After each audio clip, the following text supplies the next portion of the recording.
Hey church family, thanks again for hanging out with us this morning or afternoon or night, whatever it is for you, for today's daily devotional. We are kind of continuing the story that we started yesterday in John chapter 14 and verses 1 and 2. And the truth is, our message today is not that much different than our message yesterday. But I don't think that's a bad thing. I don't think that that means that we shouldn't jump into it. I think this is a important message, and we need to continually remind ourselves of that. So remember, yesterday Jesus tells the disciples, hey, believe in me, and I'm going to prepare a place for you. And he picks that back up, John chapter 14, starting in verse 3, when he says, if I go away and prepare a place for you, I will come again and take you to myself, so that where I am, you may be also. You know the way to where I'm going.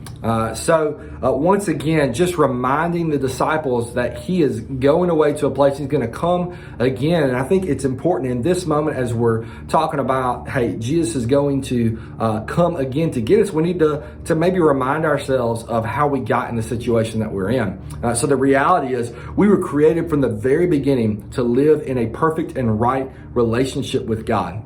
But it was on us. We chose disobedience instead of faith in God. We chose to live a life of sin instead of living a life in submission to God and believing in Him. And so when sin entered into this world, hey, we are left in isolation. We are left alone. We are completely separated from God.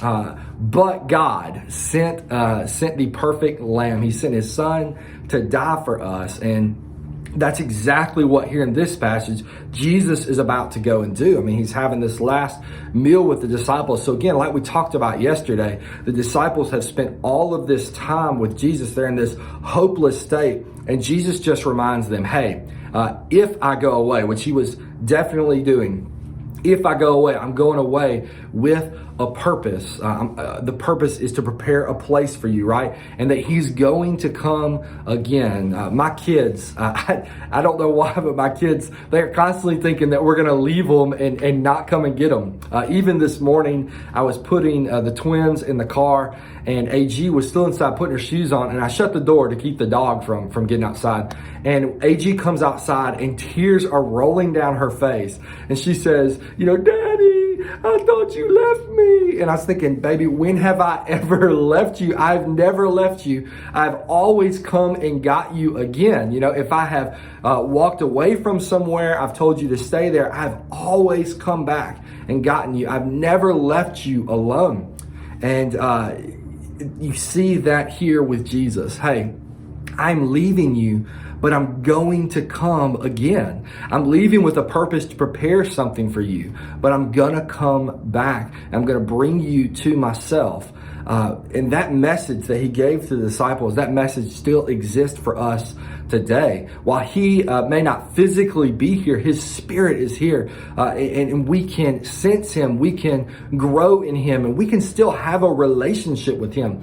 But as great as that relationship with Christ is, it's not the end, right? He's going to come again. We're going to be with him again. This relationship that we currently have with him is going to be even better as we step into eternity, whether that's because of his return or because we have moved to the other side of heaven. And so I hope that today, just like yesterday, you will live in that reality, knowing and understanding that this life is temporary and Jesus has a much greater life. And he has said he's going to come again, that he's preparing a place. And notice here at the end, he says, you know the way to where I'm going. And we know the way to where he is going, right? He is the way, the truth, and the light. The only way to the Father is through Jesus Christ. And that's what he's telling me. Hey, the only way to the Father is through me. And so we must surrender to him and seek him, chase after him, if we're going to spend eternity with him, completely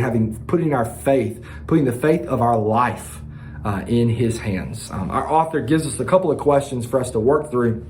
The first one is, when have you felt like Jesus was abandoning you? Kind of helping us maybe identify with how the disciples felt in that moment. When have you felt abandoned by Jesus? And then the second question, how do these promises speak to that concern. So how does the promise that Jesus is coming again, that it's through him that we get to the Father, that this relationship we have with him is going to be so much better than it even is right now.